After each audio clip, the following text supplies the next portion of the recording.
somebody's 5 years old. Lifelong. That's really better. Yeah. Oh, it's like, I show 39. Every look. Oh, that's good. And I said, Jim, that's great. So thank you. No, I was like, Because we ended up going down to East Potomac. You want a white? Just to be different or whatever, but nice and great. There's always people there. Like,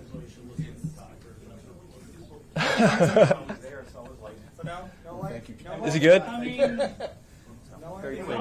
No, absolutely. Yeah, yeah. That's really cool. is it too much? Like, what's No, that's good from right there. Yes, right away. Right behind these guys here. Yeah, that light helps definitely. I'm happy with it. You good with that? You guys run that side of the room. There you go. How about this? Let me want this. The bigger piece of Yeah, paper. hold 1 second there if you don't mind. We'll shoot over the big hat here. oh, I'm kidding. You're good. I'm just messing with you. You're good. Carol's gonna be up here.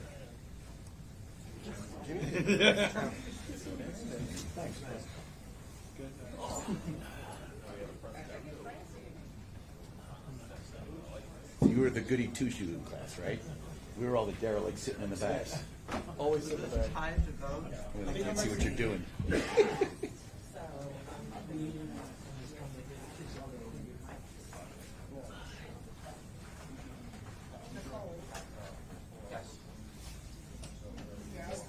coming back. They usually.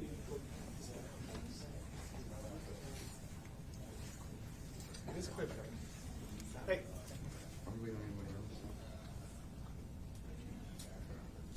Hi, how are you? I know. I got you the first, and I was like, oh, I was supposed to be yesterday, but we'll have to go. No, I'm just, well, this is how it goes, but eventually we'll figure out a time. Yeah, I thought about that today when I was coming. I was like, what is here? Well, because then I panicked. I was like, shoot, can I miss you?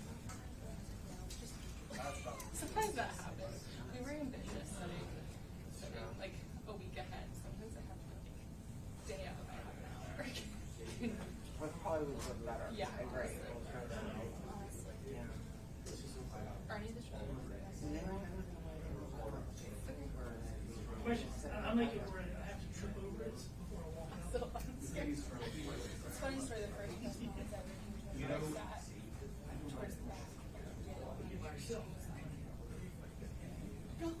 You made me move to the front row.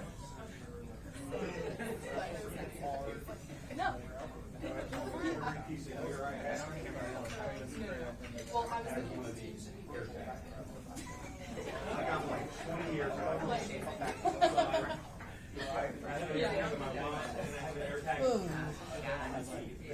Well, those are more important than the front. Yeah, I'm not kidding. There's an air tag stuck down inside this. There's one inside this camera. So somebody steals the camera, right? Do you remember you put air tags on all the keys? No, that was Spencer. That was Spencer. You put air tags on all of them. One popped out from like 32 or whatever it was. Evan posted a whole story thinking someone had put the air tag in his pocket to follow him, threw the air tag into the Chesapeake Bay. Take this traffic. He was like, they're tracking me. And like he came back and I was like, buddy, did you not notice there's a hole in your keys? He was like, what was that? Hey, how are you? Well, that sound phrase pretty dumb. Poor Evan. Center of the universe. God, like thought someone wanted to like track him. It is warming. As opposed to the idea that maybe an air tag just popped off in his pocket. Well, you know, well, when people drive along this road, like their phone will tell them, hey, there's an air tag with you. I'm going to get them shit. 15. What's the word?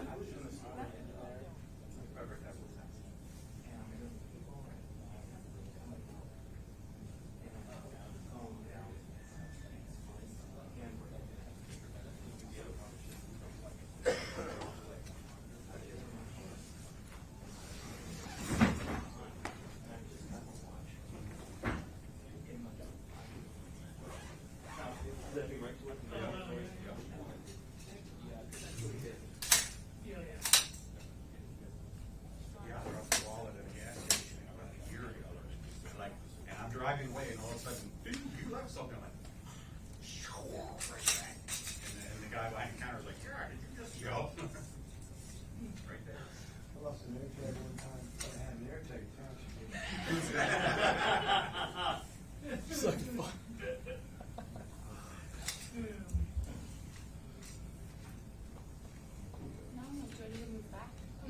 Everyone's good on the mic?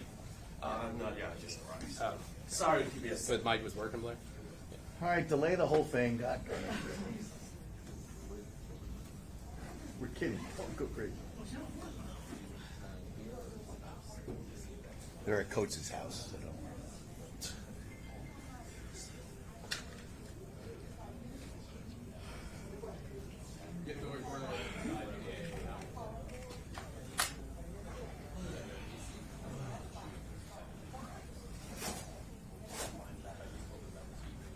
I'm sorry. Just drive straight back. And then I was like, I took a shower and so I'll go to the press conference that Tuesday. That wasn't all. And my reporter told me that he wants some work. It's like, right, he wanted to get into everything. So. Use Google Maps? Yeah, unwise.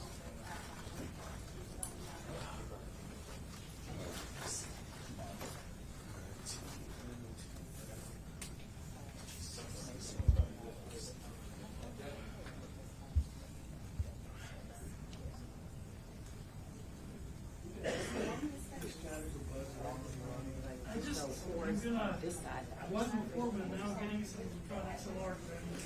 You want someone to get up there and... Jimmy, radio man, do you mind standing up there for a second and just saying some stuff? Yeah. TV man, sit where you are. No. Since Jimmy was on his feet. Can you Mic talk- test 1 2 3 4. Mic test 1 2 3 4. Mic test 1 2 3 4. Buzz? Mic test. You hearing anything? Mic test 1 2 3 4. Mic test 1 2 3 4. It's not bad. Mic test. Thanks, Jimmy. All right. When it's silent, you can hear us like when someone's talking. It goes away? Good. Okay. It's like a lot of the vowels are the buzz. Oh, yeah. In the YouTube, like when they.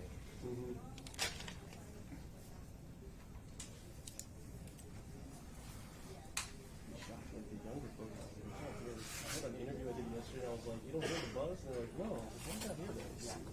Especially with radio, that's all you This is what you hear. Yeah.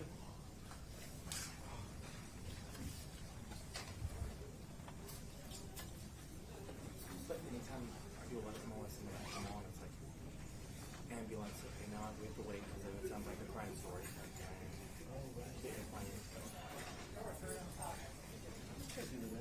When I cut my sound, I was just like, close my eyes because you hear you always miss like the S is the Funny. worst. S is She the no worst. longer is because Don Graham bought it, but she at one point was in charge of all the Clydes that were used to go hang and eat her wings for.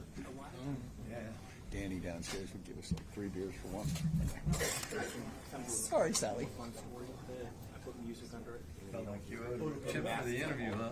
It's not- now Homer's not even doing the story, so I kind of want to call her and say, hey, sorry. They'll have all the material, and they can do some fun. Yeah.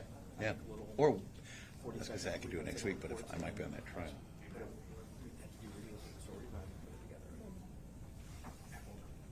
They probably usually heard them for a weekend story.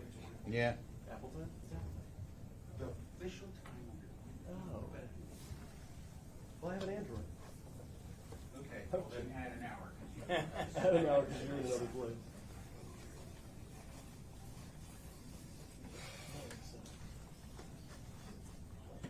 We've been using this for vertical things. They made the company made a product. So we're using it. That works fine.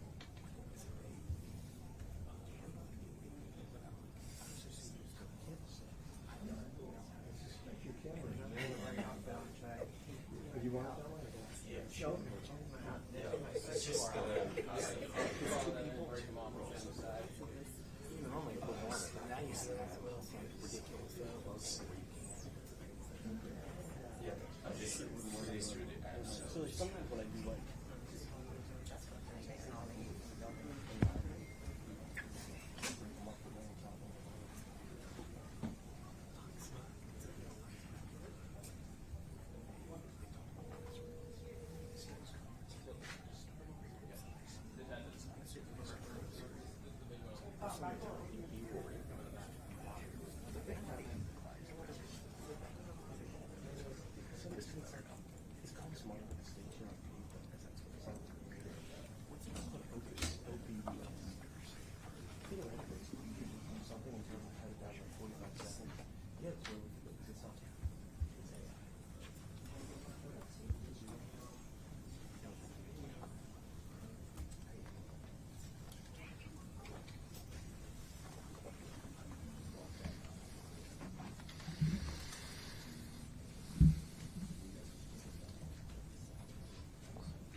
Good afternoon, everyone. I'm Jeff Carroll, the Interim Chief of Police here at the Metropolitan Police Department.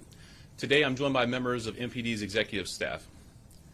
Before we get to today's announcement, all of us would like to take this opportunity to again express our deepest condolences to the family and friends of Officer Terry Bennett as they continue to grieve this tremendous loss. Late Wednesday night, Officer Bennett passed away from injuries sustained after being struck by a vehicle in the line of duty on Tuesday, December 23rd.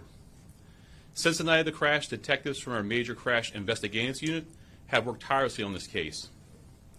A short time ago, MPD detectives, along with members of the Capital Area Regional Fugitive Task Force, arrested the driver responsible for striking Officer Bennett. 47-year-old Gerard Coates of Northwest D.C. was charged with second-degree murder while armed for the death of Officer Terry Bennett. I can provide some limited details on the investigation. At approximately 9:49 p.m. on Tuesday, December 23rd, Officer Bennett was dispatched to the report of a crash on eastbound I-695 between the South Capitol Street exit and the 6th Street Southeast exit. A vehicle had run out of gas and was struck by another vehicle, causing minor damage. After exchanging information, the second vehicle left the scene. Officer Bennett was on the scene setting up flares and staying with that vehicle that ran out of gas. He was outside of his cruiser as the suspect vehicle approached at a high rate of speed. The investigation determined that the suspect was driving erratically and attempting to change lanes through slow traffic when he struck Officer Bennett. The suspect's vehicle came to rest after hitting the rear of Officer Bennett's marked police car. The suspect remained on the scene and was located unconscious immediately outside of his vehicle. DC Fire and EMS responded and they administered naloxone. The suspect regained consciousness and was transported to a local hospital for treatment. He was released pending further investigation.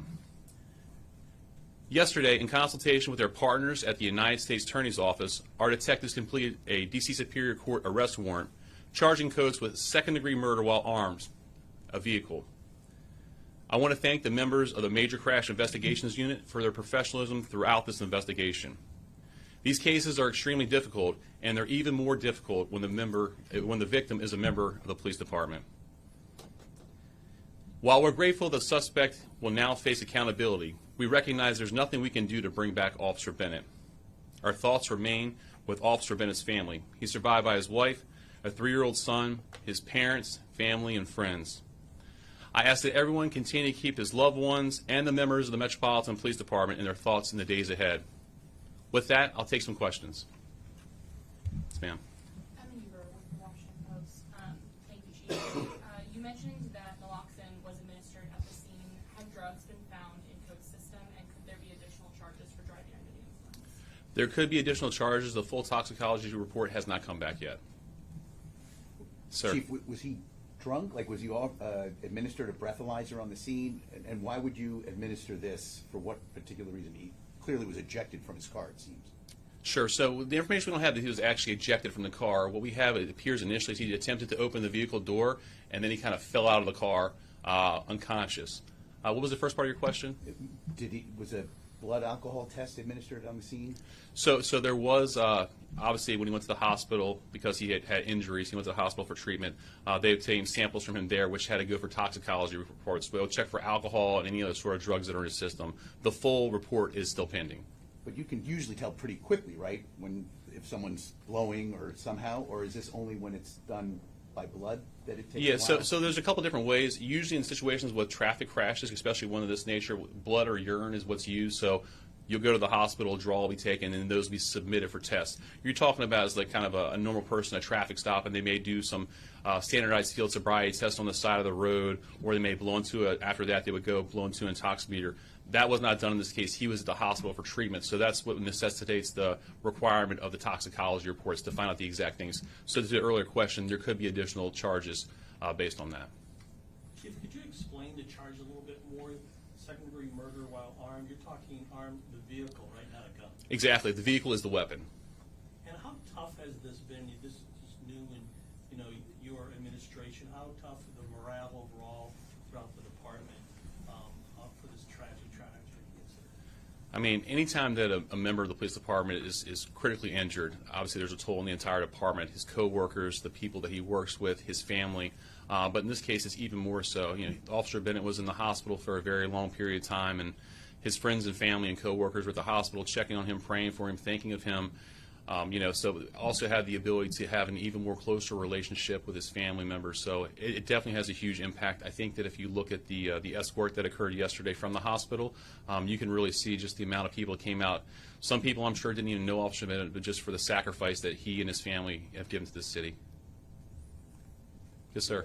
I don't know if you were able to answer this, but commonly is naloxone used in cases of alcohol or just in cases of opioids when it comes to your training for your officers? Yeah, so in general, naloxone is used for opioids. It's not used for alcohol. Was that a determination made by the officers on the field or the first responders? Yes, so on the scene, DC Fire actually administered the naloxone because he was found unconscious. Obviously, depending on what you see there, some of the other things that we do know is there was marijuana inside the car. Obviously, it's not illegal to possess small amounts of marijuana, but that could play a role into, you know, had he recently smoked it. Those are things that we don't know. Those are things that toxicology will provide us. So as the investigation, you know, continues, we'll find out more information on that. Does he have a criminal record? I do believe he has a criminal record. I don't have the specific details of that, though. Chief, has he said anything? Has he cooperated in any way and made any statements acknowledging his behavior on the road? So obviously the night that the crash happened, he was interviewed. He has been interviewed since then. The specific details of the conversation, obviously, I don't want to put out right now as the investigation does continue out there. But as he's presented, you know, the arrest warrant will become public and get some more information about that as well. Is he employed by the district? He is. Yes, he is. Parks and Rec, is that what we understand? Yeah, DPR. That's correct. And is he also physically disabled in some way? Did we hear? Do we know? He does. He does use handbrakes inside of his vehicle. He was in a wheelchair. I don't know what his specific you know, condition is overall. Besides that, So it's We'll say just one more. So that would be either a paraplegic, potentially a quadriplegic. I know people who are quadriplegics and drive. Yes, yes, he definitely, like I said, I don't know his specific medical condition. I do know he does use a wheelchair, and there were hand controls that were inside the vehicle. One more, go ahead. I mean, Officer Bennett was an 8-year veteran of the department. Obviously, you've been there during that whole time. Can you just talk a little bit about what Bennett meant to this department? I mean, Officer Bennett, I mean, we've talked a lot about kind of the police department and what he's done here. Everyone that I've talked to at the 1st District, the folks that have had the opportunity to work directly with him over these years, they say nothing but positive things about him, how nice he was, how much he gave back to the community, always willing to help out outside of work. As I mentioned yesterday, I mean, he was a coach at Ballou, you know, engaging and providing his off time to help young people with that. I know he was an avid fan of the Commanders, so he was just an all-around great guy, and it's a tremendous loss to the community. It's a tremendous loss to the police department, and that's why I asked that everyone just keep his family, keep his, you know, his son, the members of the police department in their thoughts, because it really is a trying time. All right. Thank you. Thanks, Chief.